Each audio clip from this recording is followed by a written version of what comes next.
Around the NFL, here's Shay Norling. I got 4 items for you today. I want to start with a question regarding these 6 first-round rookie quarterbacks. This is pretty simple. Go through each of them. You can tell me, when will they start? Week 1, in the middle of the season, kind of that final game, end of the season spot start when the game doesn't matter as much, or not at all? Okay. Start easy, Caleb Williams. Start. Yeah, that's obvious. Week 1. Yeah. Jaden Daniels, Washington. Start week 1. Yep. Drake May, New England. Not start week 1. I say start week 1 for Shay's sake. Wow. For Shay's sake. I don't think he'll start week 1. Cap, when do you think? Middle of the season, final game, or not at all? I'll say middle of the season. Just kill it, man, and kill it in camp, kill it in preseason. He did not have a good day yesterday. Make him prove it, man. Make him make the tough decision. It shouldn't just be a fait accompli. Sorry, kid, you're going to have to wait. No. Make him do it to you. Apparently, they were unhappy yesterday. Threw a couple interceptions. Nothing wrong with that. Hey, you know what? But there was, to me, Shay, I thought, and we talked about this in Around the NFL, from the beginning, they said, oh, some mistakes there with Drake May. He's got to learn. Hey, man, of course, he's a rookie. I'm going to stand 10 toes down for Drake May because I love what I saw from him in college. Yeah. I think he's going to be a good pro.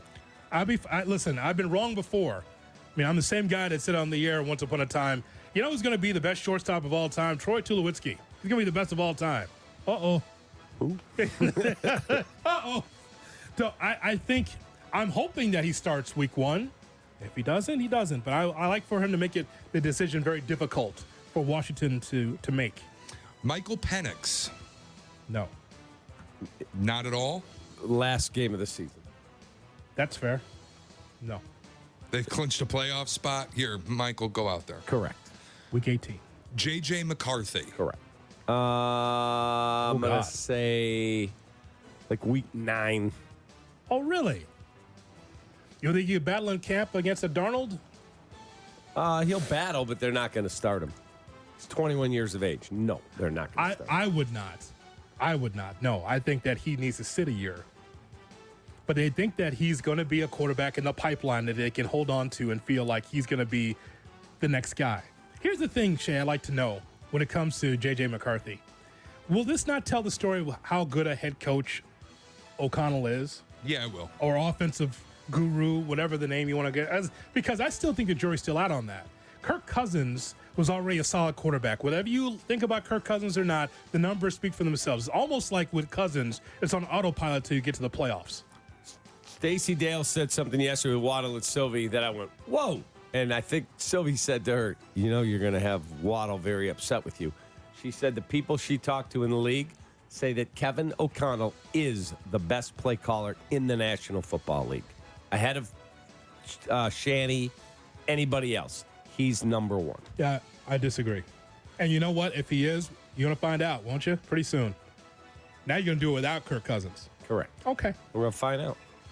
Our last quarterback. What do you think of that, though? The Shay? J.J. situation? Yeah, what do you think of O'Connell, J.J.? I think that he doesn't start right away, but I'm just saying, like, you're going to find out whether or not he's an offensive genius or not. 22 till January 20th of next year. I don't think they can start him right away. You'll get him killed. He's young. They got a hell of an offensive line. Yeah, but he's young. He's got to develop. He hasn't thrown a ton of passes. The volume hasn't been there. Just let him come along slowly. It's okay. They've got that roster's way better than people give them credit for. And I know people joke about Sam Darnold, but he's about as high level of a backup quarterback as you can expect in this league.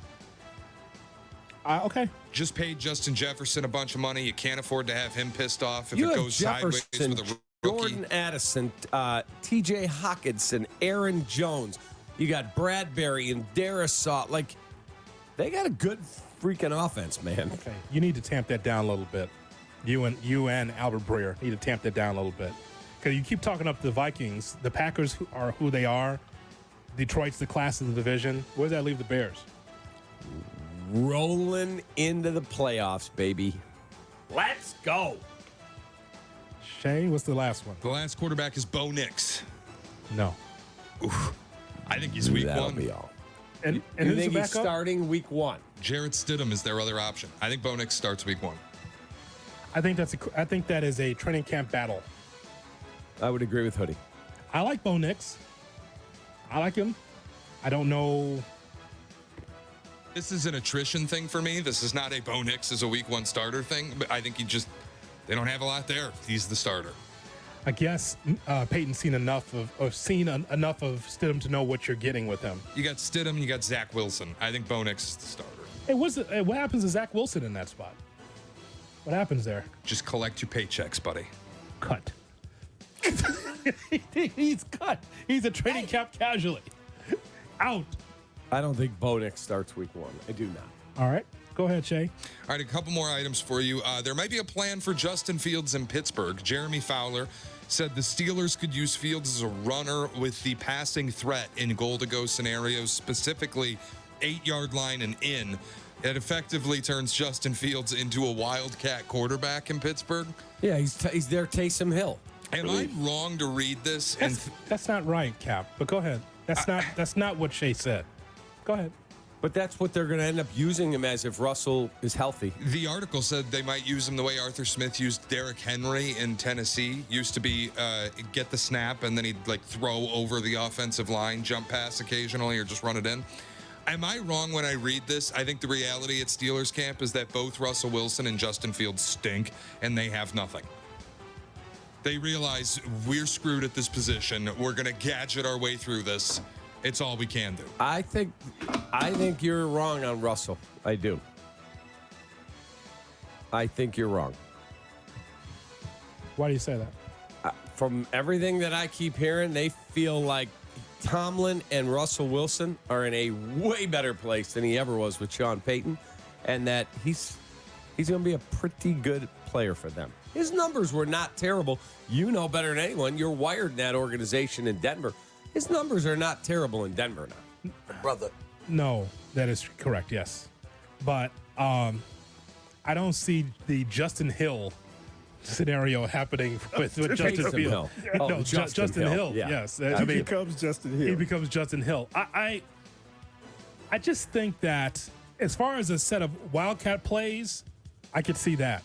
I don't see him being this everyman offensively for Pittsburgh. I just don't see that. Ultimately, his career is over if that's the case.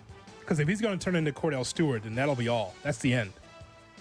If he's just going to be some gadget guy, Shay, I think we'll see this in training camp, and we'll also see this in the preseason. Justin will have every opportunity to prove that he can still get the ball down the field and be a good quarterback in this league. He'll have every opportunity under Tomlin.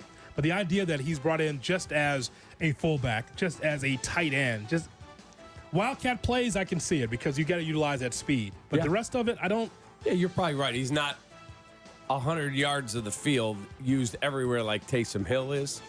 But down in the red zone, absolutely. I could see that. He could do that better than Russell Wilson can. Yes, especially at 35. Just a reminder to me, this is a stat. There are no quarterbacks responsible for more negative plays the last 2 seasons than Justin Fields and Russell Wilson. Yeah. The 2 quarterbacks responsible for the most negative plays in the last 2 years, those 2 guys. I really feel like Pittsburgh is just, we got to gadget our way through. Both these guys stink. We got nothing. Brother. yes, wow. Stephen A. Yes, that's both. Tommy, I would say that for Justin Fields, he just has to prove that he can still get the ball down the field. I don't mind him being just a wildcat guy, especially when you're in the red zone. But the idea that he's going to be the next Taysom Hill, I don't think that he has the ability to do that. And I think that that's not giving the young man an opportunity. I don't think he has the desire to be the next Taysom Hill. He looks at himself as an NFL quarterback, and I don't blame him. I don't think it's being disrespectful to him, though, if you design a package of plays in the red zone that will benefit your team. So, I would expect Arthur Smith to do something like that, is to take advantage. I always thought Justin was most dangerous inside the 10-yard line. Go back and look at the numbers.